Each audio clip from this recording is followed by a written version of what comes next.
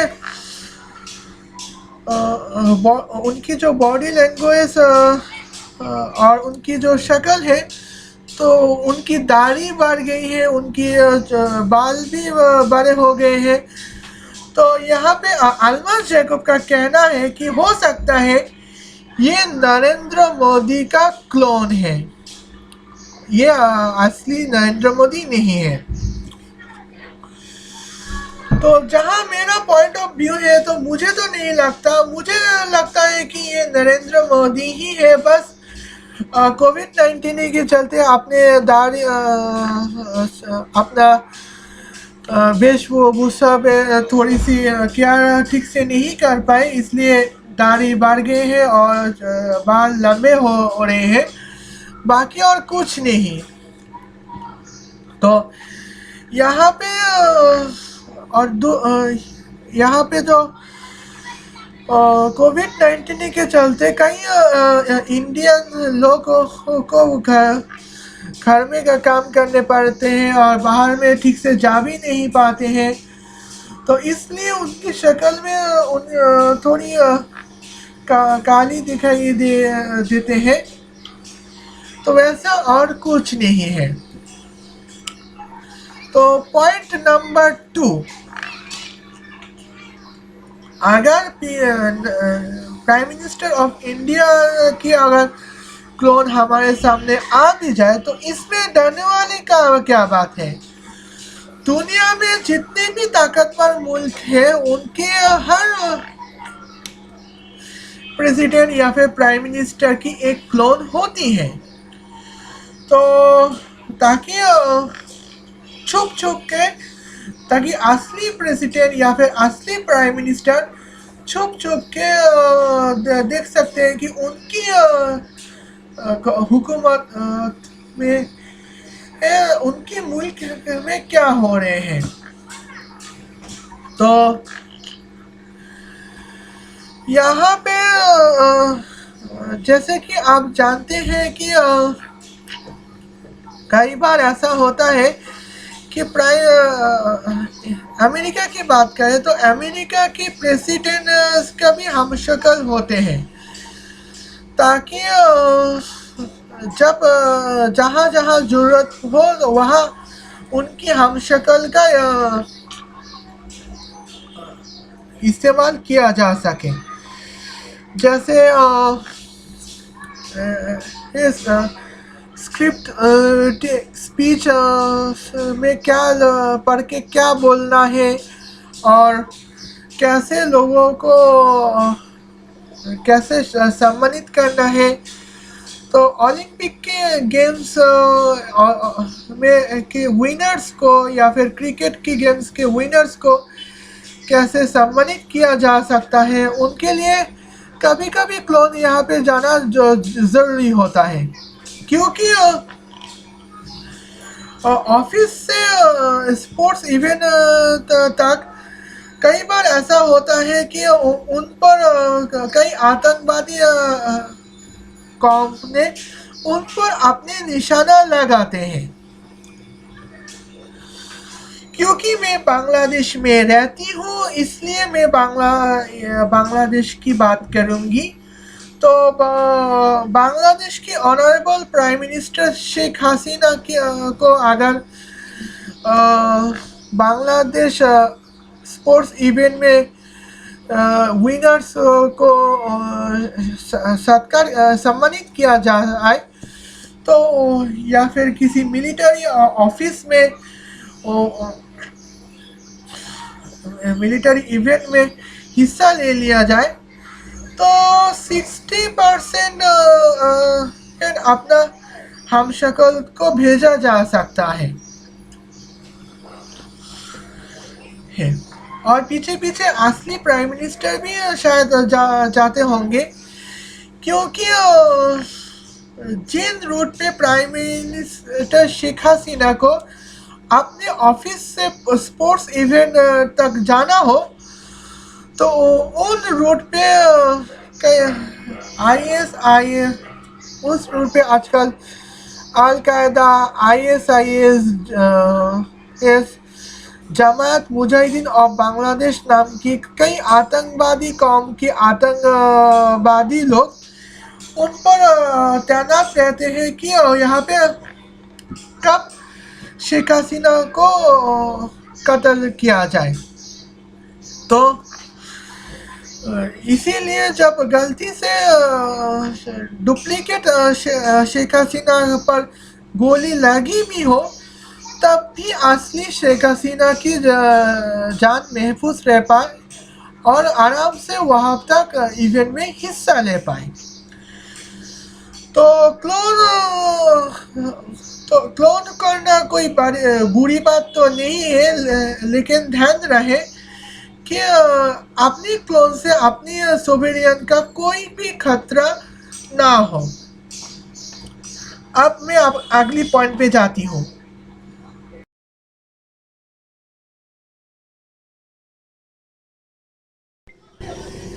तो एक यहाँ पे तो आप तो देख रहे हैं कि new world order in India.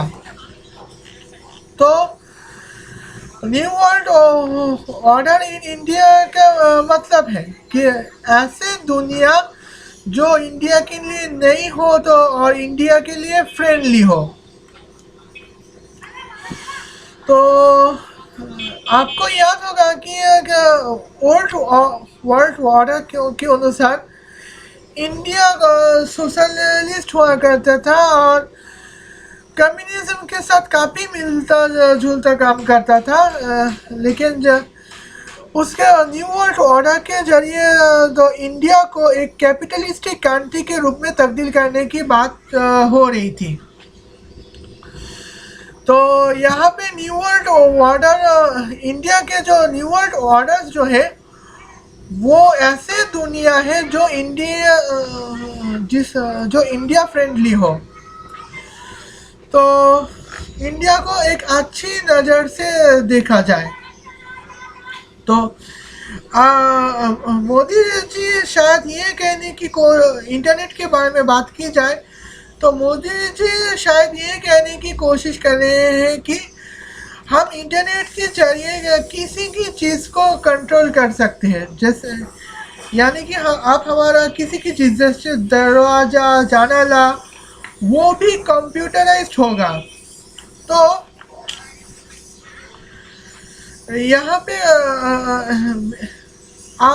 अभी मेरे घर में जो दरवाज़ा होते हैं तो वो दरवाज़ा ज़्यादातर काट के होते हैं और वहाँ पे जो लॉक करने की तरीका जो है वो एनालॉग लॉक हुआ करते हैं या फिर यानी कि हम चाबी से खोल लेते हैं।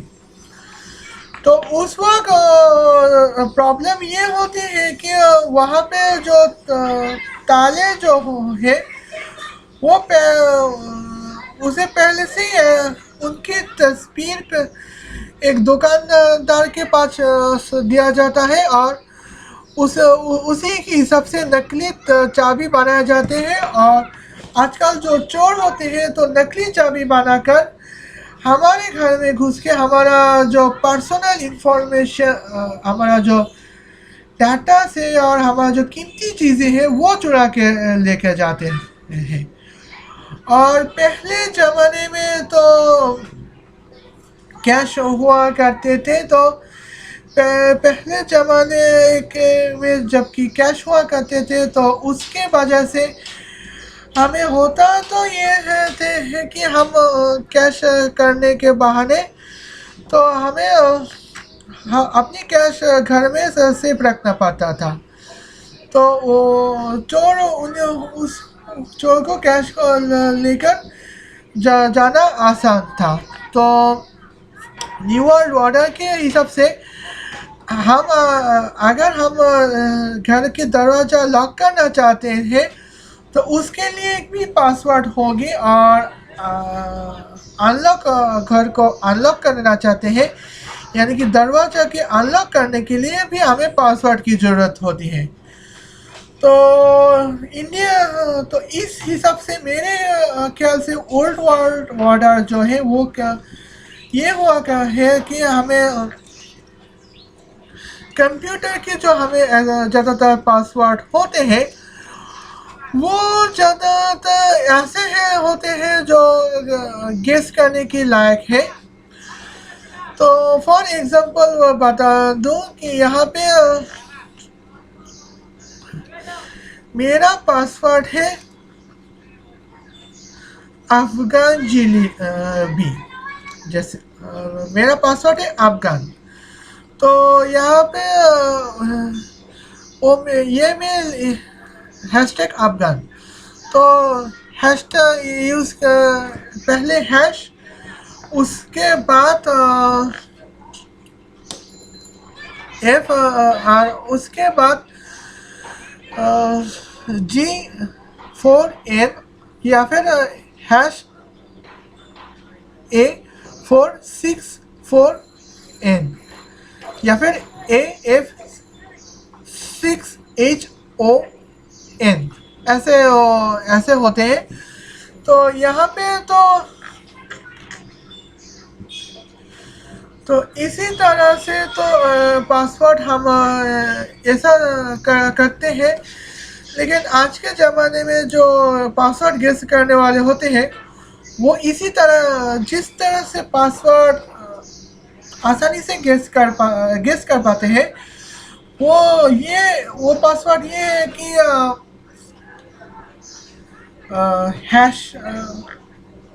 हैश स्टार या फिर क्वेश्चन मार्क वगैरह 10 symbols, 10 digit, 26 upper cast letter, 26 lower cast letter. और बदकिस्मती से हमारा जो पासवर्ड अभी भी वही होते हैं, 7 कैरेक्टर से 14 कैरेक्टर से 20 कैरेक्टर तक जाने की सजेशन की नौबत आ गई है। तो यहाँ पे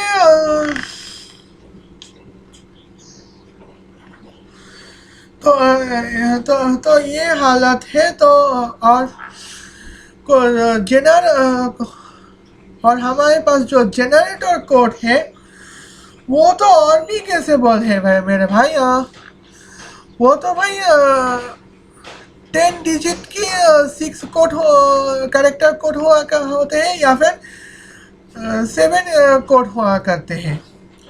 तो मेरे ख्याल से सेफ न्यू वर्ल्ड ऑर्डर जो है वो टेक्नोलॉजी के बारे में जो न्यू वर्ल्ड ऑर्डर वो क्या होना चाहिए, तो ऐसे कानून होना चाहिए तो जो 100 कैरेक्टर के बारे में जो पासवर्ड की बात करें तो 100 code, 100 emoji, 26 upper cast letter, 26 lower cast letter, 26 Hindi letter alphabets, 26 Chinese alphabets अगर चाइनीज़ यूज़ करना चाहते हो तो, और 26 कोरियन अल्फ़ाबेट्स अगर कोरिया इस्तेमाल करना चाहते हो, और 30 राष्ट्रीय अल्फ़ाबेट्स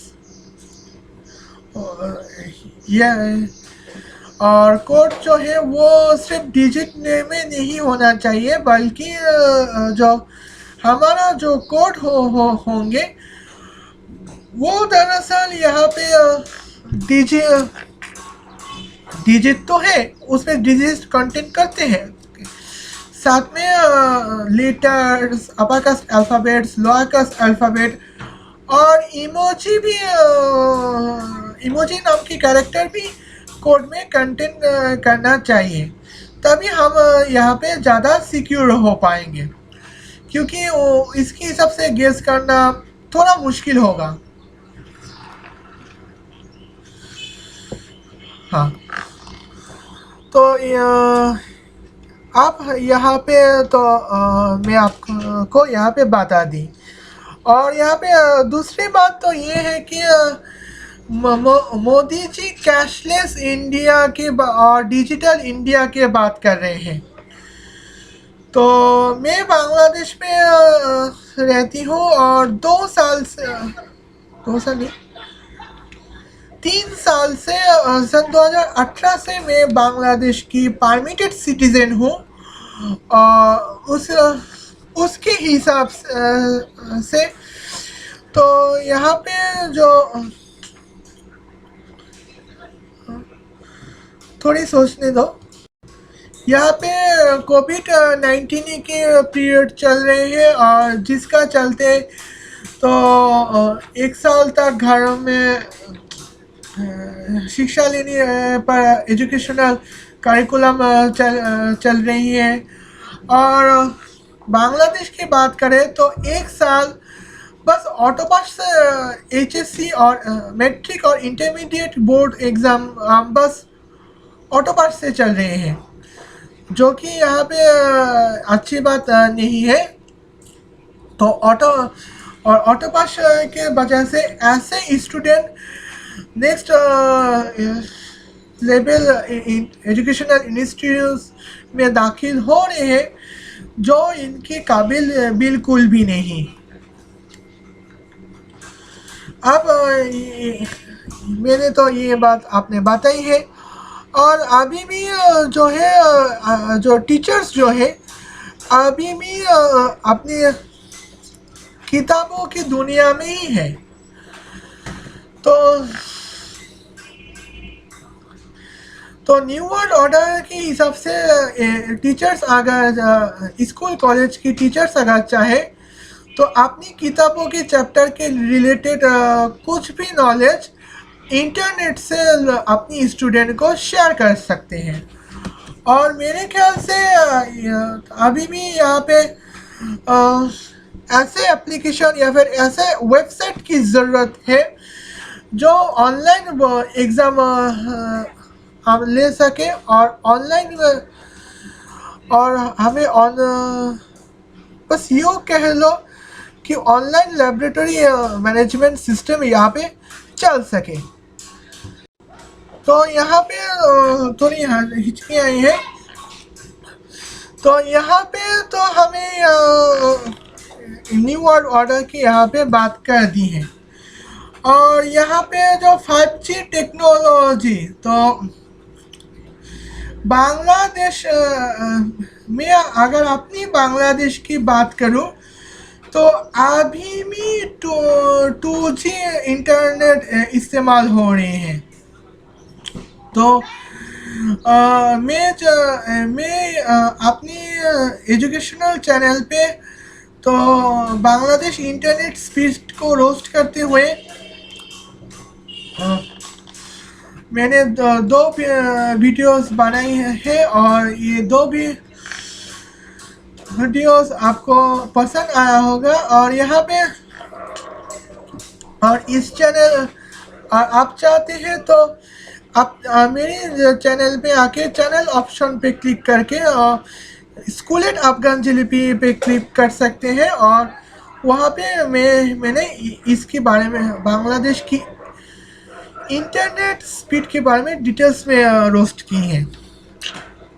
तो जहां दुनिया भर में इंटरनेट 4G की डाउनलोड स्पीड 300 MBPS और अपलोड स्पीड 150 MBPS है, और वहाँ हमारे यहाँ पे बांग्लादेश में डाउनलोड स्पीड मोबाइल की बात करें तो डाउनलोड स्पीड 36 MBPS और अपलोड स्पीड 24 MBPS, जो देखा जाए तो नहीं, गलत कहा। अपलोड स्पीड 9 MBPS और डाउनलोड स्पीड है 12 MBPS। तो 2G इंटरनेट स्पीड है तो ये 2G इंटरनेट स्पीड जैसे ही है, और 3G internet speed lowest internet speed के हिसाब से तो यहाँ पे डाउनलोड स्पीड 44 होनी चाहिए और अपलोड स्पीड 22 होनी चाहिए। लेकिन यहाँ पे तो उसके हिसाब से बात करें 4G के नाम पे अभी भी 2G बांग्लादेश में प्रोवाइड किया जा रहा है। तो ये तो मैंने अपने राय बता दी है, तो मुझे उम्मीद है आपको अच्छा लगा होगा मेरी न्यू वर्ल्ड के बारे में। तो दूसरी बात है तो हमारे यहाँ पे पॉपुलेशन में कोई कंट्रोल ही नहीं है।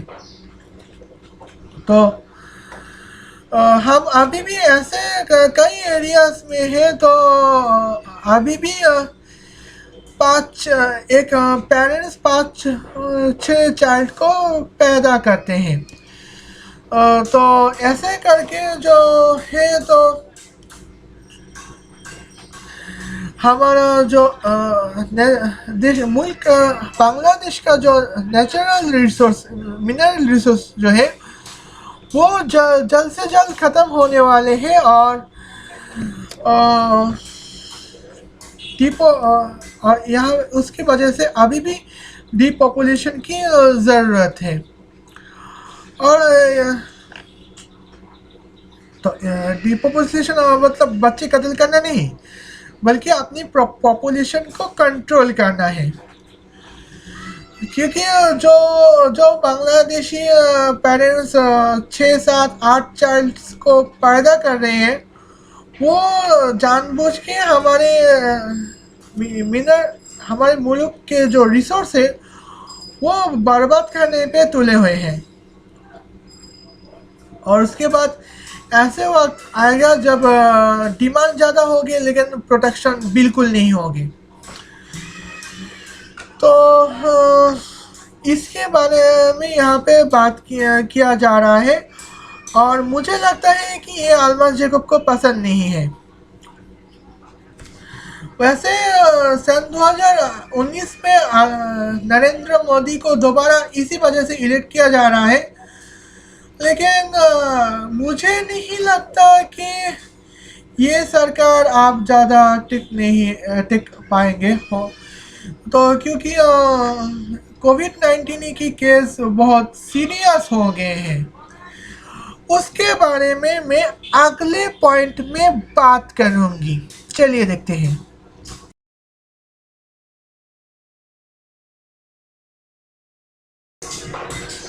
तो यहाँ पे तो आप देख सकते हैं कि यहाँ पे क्या चल रहा है। तो मैं आपको अभी दिखाती हूँ। तो यहाँ पे जो यूएस मार्च 8 सन 2021 यानी कि 8 मार्च महीने की 8 तारीख के हिसाब से तो यहाँ पे देख सकते हैं कि यूएसए में जो कोविड-19 की जो डेथ केस है वो 5,38,628 टोटली, और उसी दिन नए मौत हुई है 778। और तो अल्मास जैकब का कहना है कि नरेंद्र मोदी जी ने यहाँ पे कोविड-19 के बारे में संभल के बात की थी, लेकिन डोनाल्ड ट्रंप ने इसको बिल्कुल इग्नोर की थी। तो यहाँ पे आप देख ही सकते हैं, तो ऐसा कहते हैं, इसीलिए डोनाल्ड ट्रंप को गवर्नमेंट से हटाया गया है। तो अब तो मार्च 8 सन 2021 के हिसाब से अभी जो अमेरिका की नई प्रेसिडेंट है वो जो बाइडेन है। उसके बाद भी देखिए यहाँ पे अभी भी 778 नई मौत हुई है। तो यहाँ पे तो हाँ, आप उसके बारे में बताने की ज़रूरत तो है नहीं। फिर आप दूसरे कोविड इन्फेक्शन में दूसरे पोजीशन में आते हैं, हमारा इंडिया। तो इंडिया पे तो नई मौत उसी दिन नई मौत हुई थी 76। टोटल डेथ केस हुई थी 157,966 लोगों की मौत हुई थी। तो इंडिया की बात करें तो अभी भी यहाँ पे 1.5 लाख की मौत हो चुकी है। मैंने यहाँ पे और ये आंकड़ा में स्टैटिस्टिक को रिकॉर्ड करके पाया है। तो यहाँ पे आप डोनाल्ड ट्रंप को केयरलेस होने की वजह से गवर्नमेंट से हुकूमत से हटा दी गई है। तो यहाँ पे मोदी सरकार की तो कोविड-19 की क्या देखो, 1,57,000 की मौत हो चुकी है। आप मौतों की गिनती में दूसरे पोजीशन पे और इन्फेक्शन की गिनती में तीसरे पोजीशन पे आते हैं हमारा ब्राजील। सन 2019 की जनवरी महीने की पहली तारीख से तो जेर बोल्सोनारो जो है उन्होंने प्रेसिडेंट बने हैं। और अभी जो देख लीजिए, मार्च महीने के 8 तारीख सन 2021 के हिसाब से तो टोटल 2,66,614 की मौत हो चुकी है। और नए मौतों की गिनती की बात करें तो 1,114 की मौत हो चुकी है। 1 लाख गलत बोला था, 1,114 की मौत हो चुकी है। तो मैं तो गलती कर ही सकती हूँ। तो खैर यहाँ पे इनको अभी भी इंटरनेट के हिसाब से जेर बोल्सोनारो अभी भी सदर बने हैं। तो यहाँ पे तो अभी भी इनको रिजाइन देना चाहिए था इसी हिसाब से। और नरेंद्र मोदी के पर थोड़ी सी प्रेशर आ रही है। पर अब अगला बात करूंगी कि यहाँ पे रशिया के बारे में। रशिया में तो इसी दिन ही नए 379 की मौत हो चुकी है। और वहाँ का जो इस वक्त जो प्रेसिडेंट है वो अभी भी व्लादिमीर पुतिन ही है। यूके की बात करें हैं तो 66 लोगों की मौत हो चुकी है और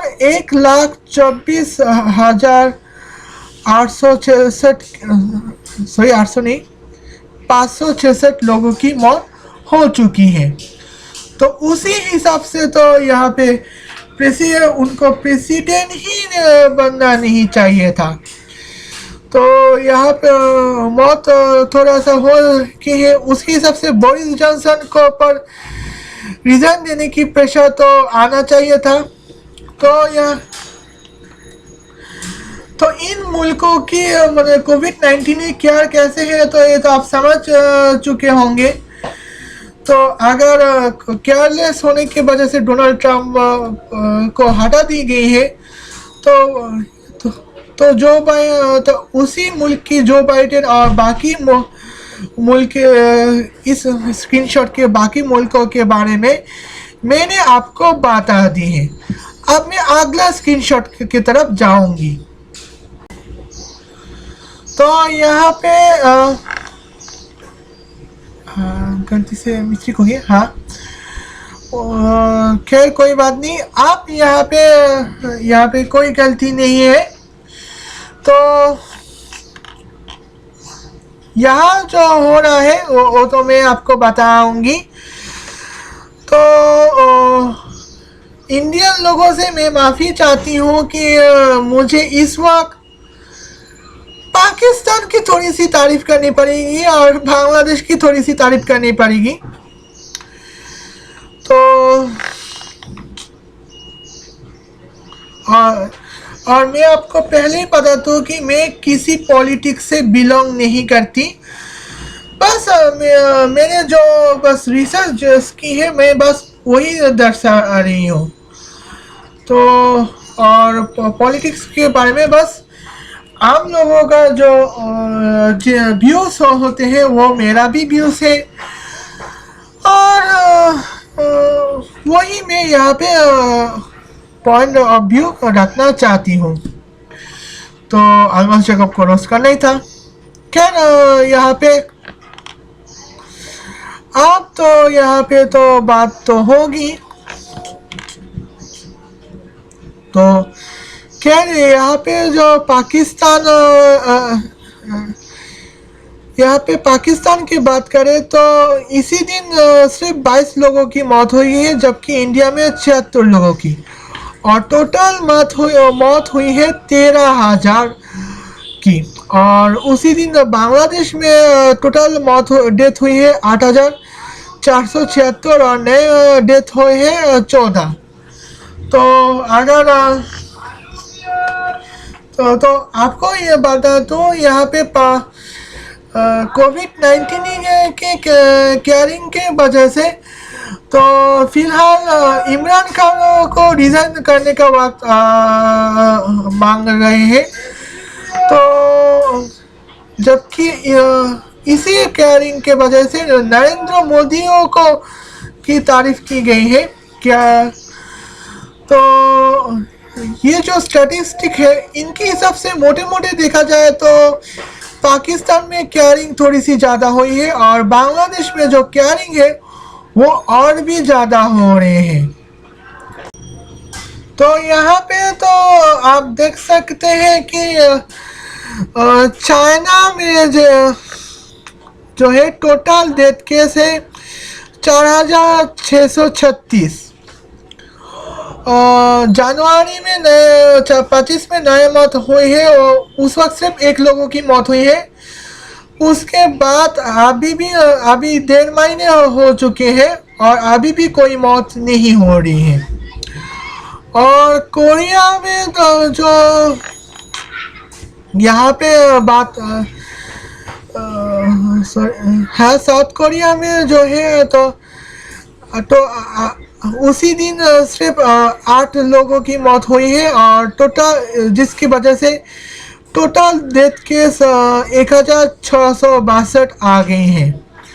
तो यहाँ पे जो स्टैटिस्टिक में अंदर की बात क्या है बताएं, ये इसके बारे में कॉन्स्पिरेसी थ्योरी हो सकते हैं, लेकिन यहाँ पे मोटे मोटे जो बात बताना चाहूँगी वो यहाँ पे तो बस ये है कि China, south Korea, Pakistan, Bangladesh जो है वो भारत से भी अपनी कोविड-19 की केस में भारत से ज़्यादा केयरिंग हो रही है। आप अगर किसी हिंदुस्तानियों को बुरा लगा तो मैं माफ़ी चाहूँगी कि क्योंकि उनको बुरा लगा, उनको ठेस पहुंचने का मेरा कोई मकसद नहीं था। बस मेरे पास जो स्टैटिस्टिक है उसे बस वही है। तो आपके पास अगर इसके बारे में कोई इंफॉर्मेशन हो तो आप मुझे बेझिझक शेयर कर सकते हैं। तो डोनाल्ड ट्रम्प इस वक्त जो सब कोविड-19 के बारे में डोनाल्ड ट्रम्प सबसे ज़्यादा केयरलेस अमेरिका नहीं बनाई है। तो ये तो मेरे पॉइंट ऑफ व्यू था। तो बस इस पॉइंट को इसी पर ही ख़त्म करते हैं।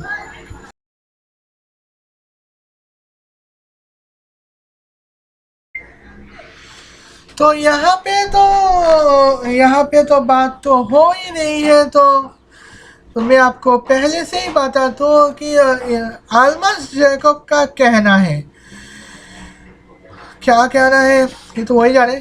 खैर आल्मस जैकब का तो ये कहना है कि डोनाल्ड ट्रम्प को इम्पीचमेंट होने के बाद तो डोनाल्ड ट्रम्प के प्लाजा को उसी तरह से हटाया गया है जिस तरह से 9/11 में टेरर अटैक हुए थे। तो 9/11 में टेरर अटैक उन्होंने ये मानने से इनकार कर दी है कि 9/11 टेरर अटैक हुए थे, क्योंकि आज कई लोगों को का ये मानना है कि कई लोगों का ये मानना है कि 9/11 का कोई टेरर अटैक नहीं हुए। 9/11 का जो टेरर अटैक है तो वो इस तरह से बाहर के एरोप्लेन ट्विन टावर के अंदर घुस गए थे और उसी हिसाब से ट्विन टावर गिर रहे थे। तो यहाँ पे ट्विन टावर गिरने के बाद तो आल्मस जैकब का कहना है कि जिस तरह से ट्विन टावर गिर रहा था तो वो हर किसी भी हिसाब से पॉसिबल नहीं था कि ट्विन टावर को बाहरी एरोप्लेन से पूरी तरह से गिरा जा सके। तो इसके ट्रम्प प्लाजा का कोई कुछ वीडियो दिखा रहा था और बता रहा था। तो आप लोगों को समझ में आया कि ट्विन टावर का ट्विन टावर में कोई हमला नहीं हुआ था, टेरर अटैक नहीं हुआ था। तो भाई आल्मस जैकब किस दुनिया में जीते हैं मुझे पता नहीं है। ओके, तो मैं आपको यहाँ पे इसके बारे में बारीकी से समझाऊंगी। ओके, तो आल्मस जैकब जो का कहना है कि बिल्डिंग के अंदर लोहा आयरन स्टील होते हैं कि लेकिन बाहर तो जो है वो कंक्रीट होते हैं। तो आल्मस जैकब जो जिस तरह की बिल्डिंग ट्विन टावर को जिस तरह की बिल्डिंग के रूप में एज्यूम किया वो उस हिसाब से ये एक बिल्डिंग समझ लो। तो आप ट्विन टावर यहाँ पे हमला कर दे, ट्विन टावर यहाँ पे हमला करते तो एक फ्लोर गिर गया, बाकी 3 फ्लोर अभी भी वैसे हैं। यहाँ पे हमला कर दे, एयरप्लेन यहाँ पे हमला कर दे तो ये फ्लोर गिर गया, लेकिन ये फ्लोर और ये फ्लोर अभी भी सही सलामत है। तो नीचे की बिल्डिंग में ब्लास्ट होने से पूरे के बिल्डिंग ब्लास्ट होते हैं। अब मैं यहाँ पे बताऊंगी बिल्डिंग्स जो होते हैं, असली बिल्डिंग्स जो होते हैं वो किस तरह से होते हैं। असली बिल्डिंग जो है वो ऐसे होते हैं। तो असली बिल्डिंग्स जो है वो ऐसे होते हैं। मैं आपको पूरी तरह से समझा देती हूँ।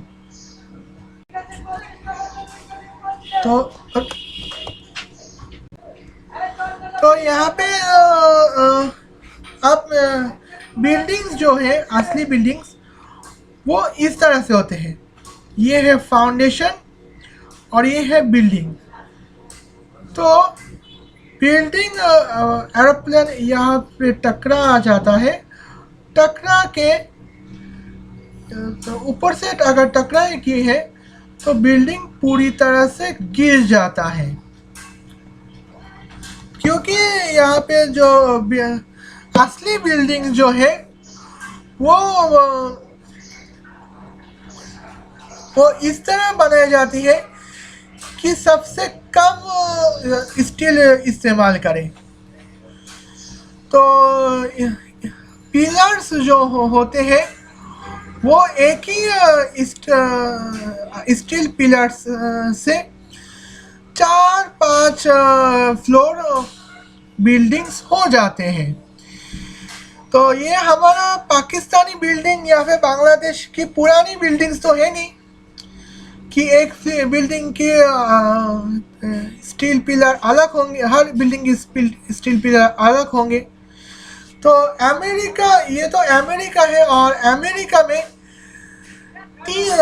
मल्टीपल फ्लोर की जो स्टील पिलर्स जो है वो एक ही सेम हो सकते हैं। तो अल्मास जैकब की ये पॉइंट यहाँ पे मैंने गलत साबित कर ली है और इसी के चलते 1 घंटे की वीडियो हो चुकी है। तो यहाँ पे उसके बाद यहाँ पे तो चलिए बात किया जा सकता है। तो यहाँ पे जो पूरी वीडियोस तो देख रहे हैं, तो ये तो मैंने बता देती हूँ। अब मैं बात करूँगी डोनाल्ड ट्रम्प की इम्पीचमेंट है। दरअसल डोनाल्ड ट्रम्प की इम्पीचमेंट नहीं हुए थे बल्कि होने वाले थे, और डोनाल्ड ट्रम्प तो सन 2020 में तो जो बाइडेन से हार चुके हैं और अब सदरदत नहीं रहे। तो लेकिन अल्मास जैकब का कहना है कि इल्यूमिनाटी वाले मोदी को इम्पीचमेंट की है, लेकिन मोदी को इम्पीचमेंट नहीं की है, लेकिन डोनाल्ड ट्रम्प को इम्पीचमेंट कर दी है। तो यह डोनाल्ड ट्रम्प की इम्पीचमेंट करने के मकसद ये था कि कई सारे अच्छे कर्म नेक अमल की है, लेकिन इल्यूमिनाटी की बनाई हुई जो आफत डेंजर है उनको कोई केयर नहीं की है। तो इसी वजह से डोनाल्ड ट्रम्प को हटाया गया है। तो भाई तुम कौन से दुनिया में जीते हो मेरे भाई? डोनाल्ड ट्रम्प इलेक्शन इसलिए हारे हैं क्योंकि कोविड-19 में जिस तरह से केयरिंग होनी चाहिए थी उस तरह से केयरिंग तो नहीं हुई। लेकिन इसमें तुम्हारा यहाँ पे क्या पॉइंट का मतलब क्या है भाई? मुझे तो कुछ समझ में नहीं आया। आप आखिरी पॉइंट में आती हूँ। नहीं, वो पॉइंट भी इस पॉइंट में ऐड करती हूँ। तो क्या अलग पॉइंट बनाती हूँ।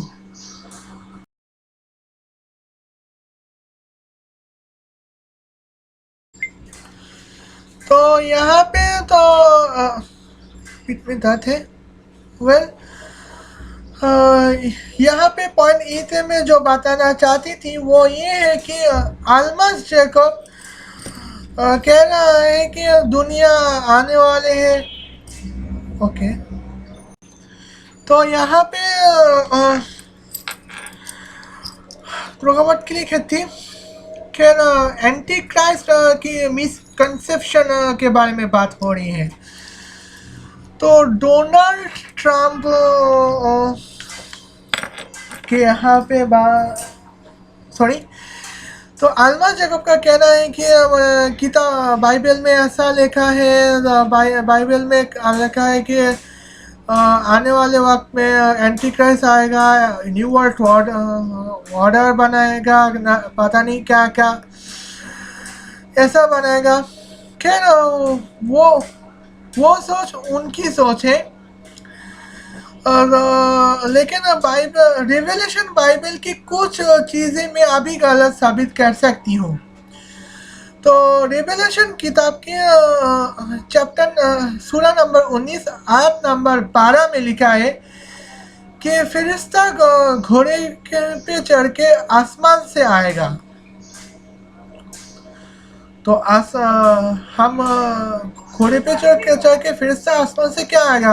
हम इंसान को अगर मंगल में जाना है तो हम रॉकेट में जा सकते हैं, स्पेसशिप में जा सकते हैं, और हमारे पास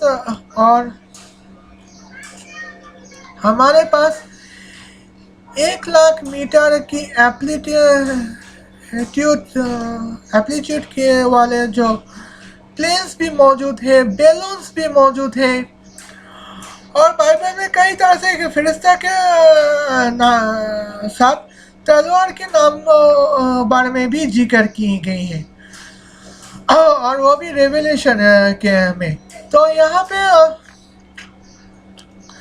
आजकल का हम इंसान आजकल के ज़माने में 303 राइफल के सहारे से लेकर अंग्रेजों ने भारतवर्ष फतेह की है और हिंदुस्तान फतेह की थी, और टाबोर और AK-47 से रशिया जर्मनी पे हावी हो रहे थे। और आज हमारे पास स्नाइपर राइफल के हिसाब से बात करें तो AWI है, M16 है, और असल्ट राइफल की बात करें तो टाबोर 21 अजन हो रही है, बाद में बात करती हूँ। अभी तक यहीं पे अटक गई हूँ। वेल, खैर कोई बात नहीं, कभी कभी हो जाता है। तो यहाँ पे तो हम आज हमारे पास असल्ट राइफल के स्नाइपर राइफल के बारे में बात करें तो मैंने AWI के बारे में बता दी और M16 के बारे में बता दी, और असल्ट राइफल के बारे में बात करें तो हमारे पास टाबोर 21 है, M10 है, उजी है, और AK-47 है, LG-12 है। तो उसके बाद तो SA-80 है, और सन 1945 में न्यूक्लियर बॉम्ब से जो हिरोशिमा नागासाकी में तबाही मची थी, तो उससे ज़्यादा ताकत पर मिसाइल के तौर पे खुद रशिया के पास 6,000 मिसाइल है, और अमेरिका के पास जो है वो 4,000 मिसाइल है। तो रेवलेशन किताब में व्हाइट हॉर्स, उड़ने वाले घोड़े और तलवार का मतलब क्या था, उसके बाद बात करें तो उसके बाद हम अगर बात भी करें तो यहाँ पे रेवलेशन किताब में जो 22 नंबर सूरा में 3 नंबर आयत में ये कहा कि जो मैजिक प्रैक्टिस करते हैं वो जहन्नम में जाएगा।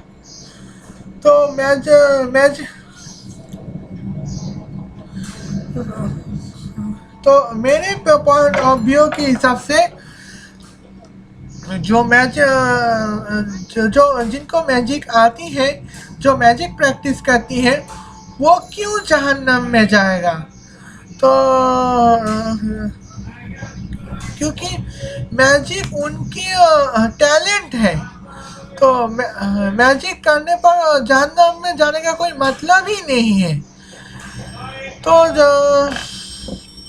जो आपकी टैलेंट, उसी टैलेंट को इम्प्रूव करोगे तो क्या आपकी खुदा आपको जहन्नम में फेंकेगा?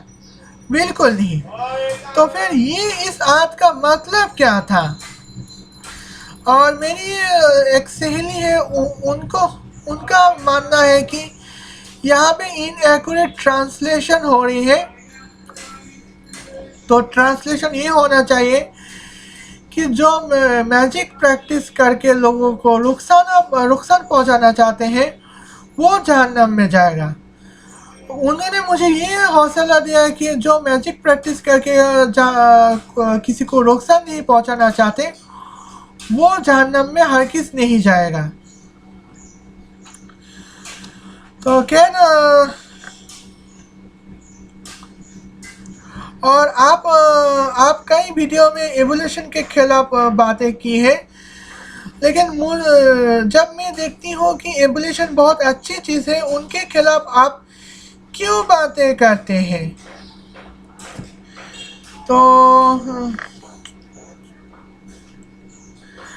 और तीसरी बात तो ये है कि इस दुनिया में 5 अरब लोग रहते हैं जो ईसाई नहीं हैं।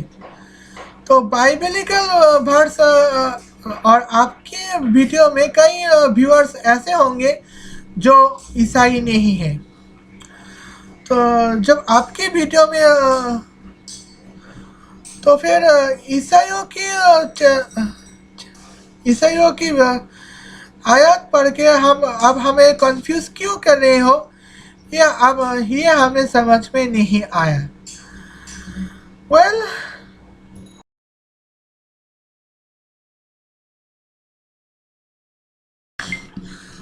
आज वीडियो में बस इतना ही। उम्मीद करती हूँ वीडियो पसंद आया होगा। वीडियो पसंद आया है तो लाइक कीजिए, कमेंट कीजिए और शेयर कीजिए। नहीं पसंद आया तो डिसलाइक कर सकते हैं, और चैनल में नया है तो सब्सक्राइब कर सकते हैं, नहीं कर रहे हैं तो आपकी मर्जी। आज अभी मैं जा रही हूँ और मेरी सहेलियों के साथ एंजॉय करने के लिए। तब तक के लिए खुदा हाफिज।